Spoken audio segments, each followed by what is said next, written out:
ఆప్కి అదాలత్లో cricketer ఇంకా commentator అయిన నవజోత్ సింగ్ సిద్ధు గారి మీద ఆరోపణ ఏంటంటే ఈయన చాలా మొండి. సిద్ధు గారు, ఇది నిజమేనంటారా? మీ ఇంట్లో అందరికన్నా మీరే చిన్న, అందుకనే మిమ్మల్ని చిలిపి రాజు అని అంటూ ఉంటారా? పట్టుదలదారుడు నంబర్ 1.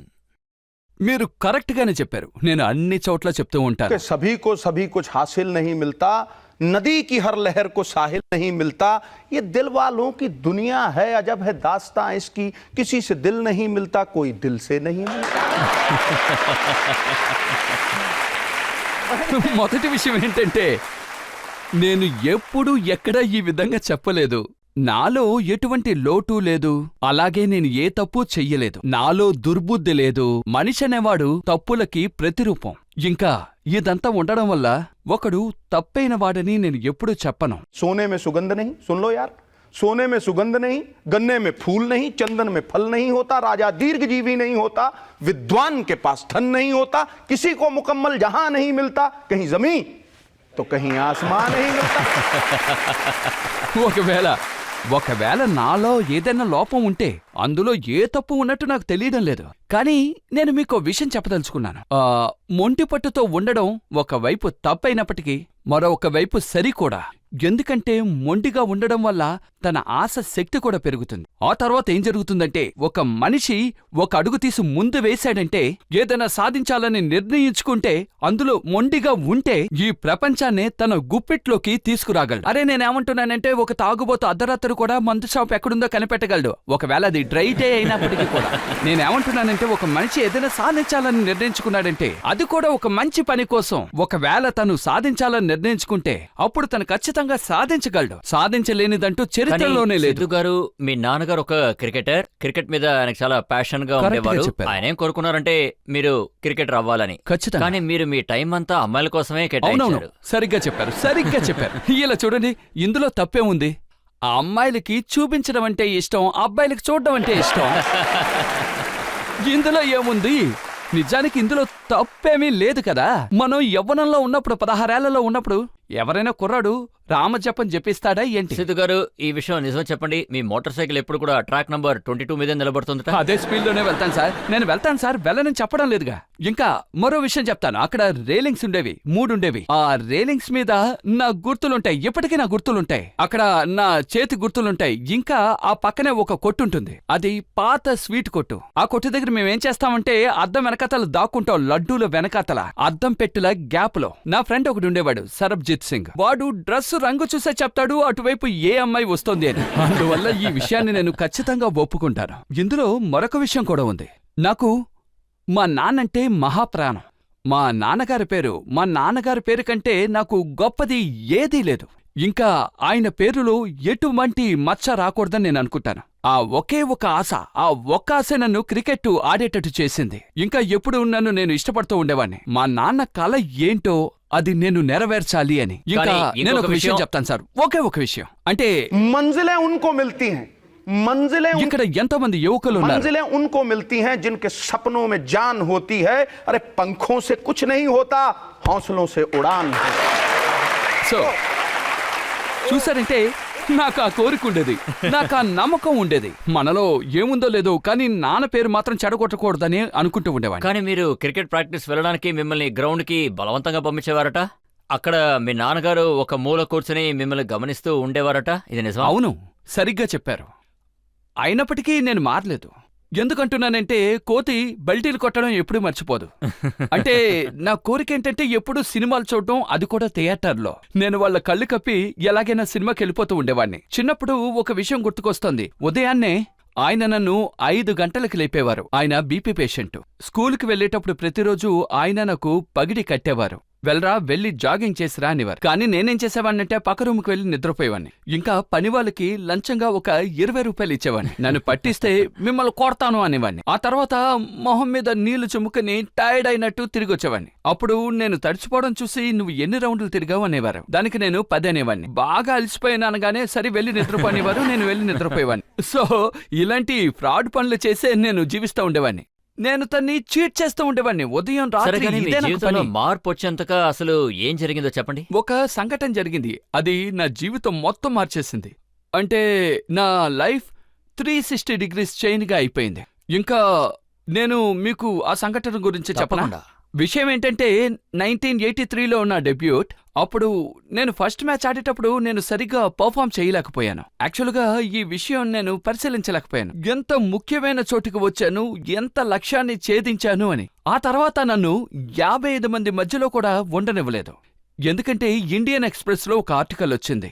అందులో రాజన్ బాలా అని ఒకరు చాలా పెద్ద జర్నలిస్ట్, ఆయన ఏం రాశారంటే యువ వీరుడు సిద్ధు ఒక స్ట్రోక్లెస్ వండర్ అని. అప్పుడు నేను బాత్రూంలో స్నానం చేస్తూ బయటకొచ్చి చూడగానే మా నాన్నగారి కళ్ళలో నేను కన్నీరు చూశాను.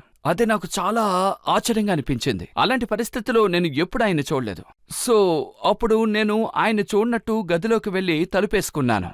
ఆయన పంజాబ్ స్టేట్ లో అడ్వకేట్ జనరల్. సో ఆయన చండీగఢ్ కోర్టుకు వెళ్ళాలి. ఆయన బయలుదేరగానే నేను పరిగెత్తుకుంటూ వచ్చి పిల్లో కింద పెట్టుకున్న ఆ పేపర్ తీసి చూశాను. ఇండియన్ ఎక్స్‌ప్రెస్ లో ఒక ఆర్టికల్ వచ్చింది, నవజోత్ సింగ్ సిద్ధు ఒక స్ట్రోక్లెస్ వండర్ అని. అందులో నిజంగానే నా పరువు తీశారు. చూడండి, ప్రెస్ కంటూ ఒక పవర్ ఉంది. మీలో చాలా శక్తి ఉంది సార్.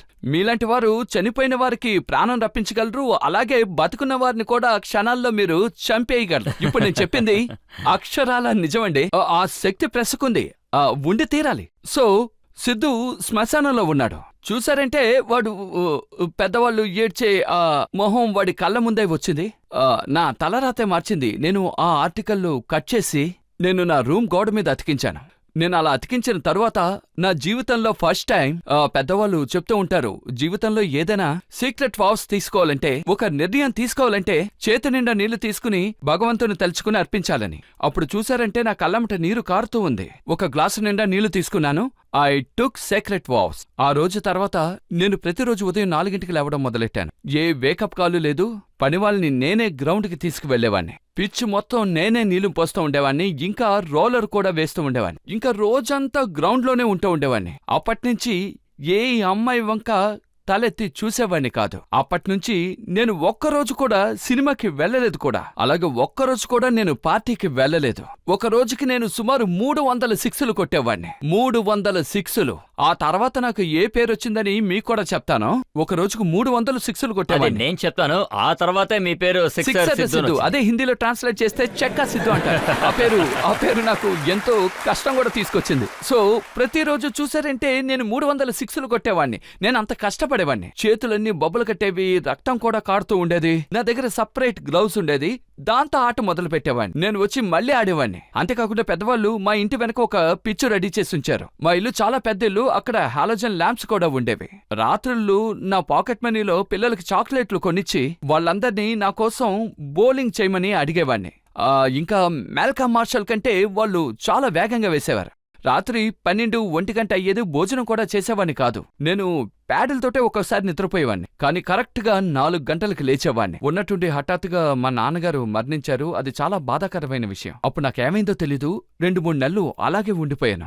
అప్పుడు నా వైఫ్ చెప్పింది, మీ నాన్నగారి కళ నెరవేర్చాలంటే మీరు ఆడి తీరాలి అని. అప్పుడు 4 సంవత్సరాలు అదే ఫామ్ మెయింటైన్ చేశాను. కపిల్ అన్నయ్య నాకు అవకాశం ఇచ్చారు. అది వరల్డ్ కప్ లో. అది మీరు చెప్పినట్టు 5 సెంచరీస్, 29 హాఫ్ సెంచరీస్. అది కూడా వరల్డ్ రికార్డ్. ఇంకా వరల్డ్ రికార్డ్ ఉంది. ఆ వరల్డ్ రికార్డ్ పూర్తయిన తరువాత నేను ఫ్లైట్లో దుబాయ్కి వెళ్ళాను. అప్పుడు రవిశాస్త్రి ఒక న్యూస్ పేపర్ నాకిచ్చారు. Something nice written about you, have a read. అది ఓపెన్ చేసి ఎవరు రాశారు అని అడిగాను. రాజన్ బాలా అన్నారు. ఓపెన్ చేస్తే అందులో రాసుంది, Navjot Singh Sidhu from strokeless wonder has turned into a palm groom hitter. అది నాకు జీవితంలోనే చాలా చాలా ముఖ్యమైన రోజు. ఎప్పటికీ అది మర్చిపోలేని రోజు. అక్కడే నేను ఏడవడం మొదలు పెట్టాను. అక్కడున్న వాళ్ళకి అర్థం కాలేదు. ఇదొక మంచి ఆర్టికల్, ఏడుస్తున్నాడు. మళ్ళీ నేను ఇంటికొచ్చి నా గోడ మీద ఉన్నది తీసేశాను. అప్పుడు నాకు ఎలా అనిపించిందంటే ఏదో నా మనసులో ఉన్న భారం దించినట్టు అనిపించింది. పెద్దవాళ్ళ పైనుంచి ఆశీర్వదించి ఉండొచ్చు. అంతేకాదు వాళ్ళు ఖచ్చితంగా సంతోషపడి ఉంటారు. అట్లీస్ట్ నా పెద్దవాళ్ళ కన్నా కలని కొంచెమైనా నెరవేర్చాననే అనుకుంటాను. అదే నా జీవిత లక్ష్యం. అర్జునుడికి ఎలాగా చేప కన్ను తెలుస్తుందో అదే విధంగా నాకు తెలుస్తూ ఉండేది. నేను ఒక చిన్న కవిత చెప్పాలనుకుంటున్నాను. చెప్పనా? कि कांटों में रह के भी फूलों की तरह महकना सीखो, कीचड़ में रह के भी दोस्तों कमल की तरह खिलना सीखो. जो परिस्थितियों से घबरा जाए वो लौह पुरुष हो नहीं सकता. राख में रह के भी अंगारों की तरह दहकना सीखो. సో సమస్యలు వస్తాయి, పోతాయి.